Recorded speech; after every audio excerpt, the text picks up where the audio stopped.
Natasha, and thank you so much for joining me today. Well, today I'm here to remind you of a couple of things.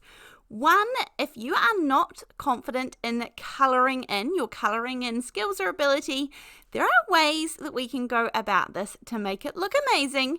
And two, remember that we can colour in vellum with just plain old colouring in pencils, and it is going to look good. So today I'm going to show you this gorgeous card. This card gets a little bit out of control and a little bit further than what I thought I was going to take it.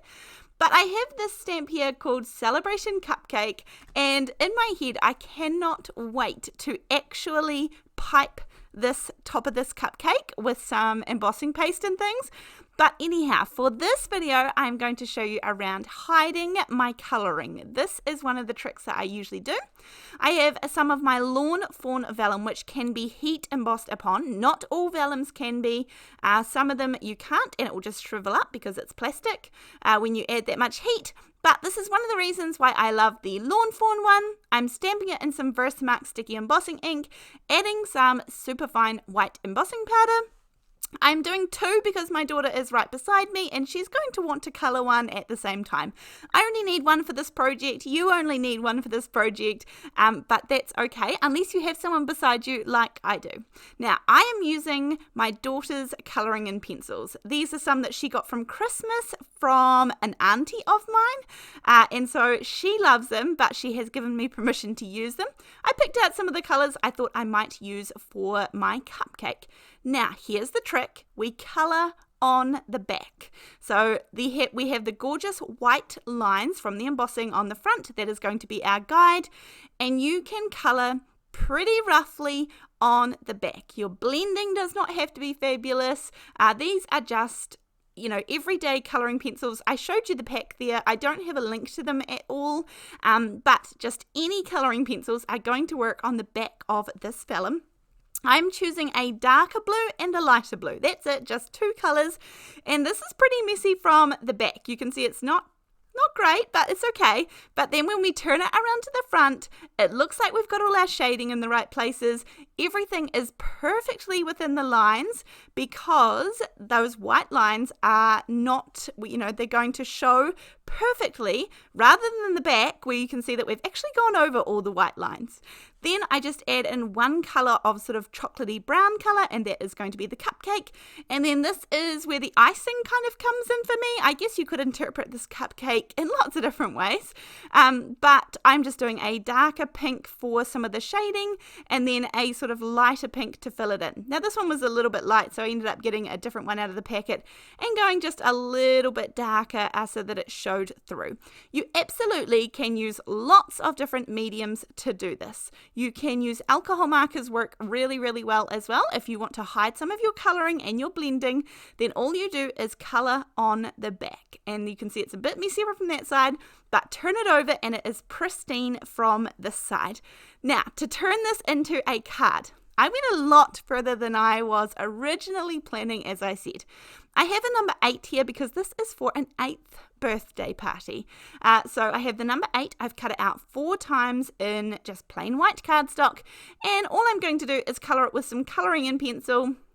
Very, very plain and simple. You could do lots of wonderful things to step this card up a whole lot more as well, but I'm just doing the bottom kind of pink and the top a little bit purple, and this is to really just go with the cupcake, that I have already created. Now, I don't make a lot of shaker cards, honestly, because they do take a little bit more work and they are quite bulky. My favourite shaker cards are flat shaker cards, and I have lots of videos on my channel about how I make those too, but today's one is going to be a proper shaker card. So I have these layering vintage labels here from Honeybee. I'm going to take the biggest outer one, and then I'm going to take the next one in, run these through onto some plain white cardstock. I like to keep things fairly simple where I can, except for this doesn't end up super simple, I will admit. But I have run that through my die cutting machine, and then from here I'm going to sort of start putting everything together. Now, I made a mistake almost right at the beginning, because my plan is that I was going to adhere the top layer would be the cupcake so that it could sit off the background. I forgot to do that. So that's okay. It's okay. Now I have a piece of acetate here because I don't want the center. Remember I wanted the center to be the cupcake, and I didn't want the glossiness of the acetate. So I just quickly draw around. This is not a permanent pen. It actually wipes off the acetate, but you can see my beautiful tracing there. All I'm going to do is take my scissors, cut in from the side, and then cut out that centerpiece of the vellum. Now I could have tried fussing around with using one of the smaller sizes of the die, or maybe the same size, but it felt just as easy to trace around it and then get my scissors in there, and that was fine and good to go. I know that this is going to cover all 4 corners, so I'm going to have all 4 corners will be the shaker part, and then the inside I wanted to be the cupcake. You see, I was able to wipe off that excess ink from the pen. Then this is where I should have added the cupcake to the center, and that's okay. And then I was going to add the acetate around the outside. As I said, I forgot. I was just on my little journey. I was probably chatting away to my daughter at the same time, and that's okay. So I missed that step, but if you want to do it, now is a good time to do it in the process if you are crafting along with me. So I've added adhesive around the outside so that I can adhere my acetate, and this is going to fit pretty much perfectly on around the edges there. If there's any little bits that do overhang, just get your scissors in there and trim them away, and nobody has to know. It doesn't have to be perfect at this stage. We can still have the opportunity to hide lots of things. Now, as I said, this is going to be a proper shaker. So this means I am using this foam tape. This one here is my favorite. It's beautiful and thin, and my favorite is if you take off the release paper, I can get it curved around all these little bits here without having to, cut lots of little bits. It curves beautifully if you take off the release paper. I do want to make sure each one of these sections is sealed shut completely. So I am being careful to make sure the edges really do butt up against one another. Now, out of this little snowflake and penguin shaker sets, I just wanted these little white thingies, and so I did separate some out.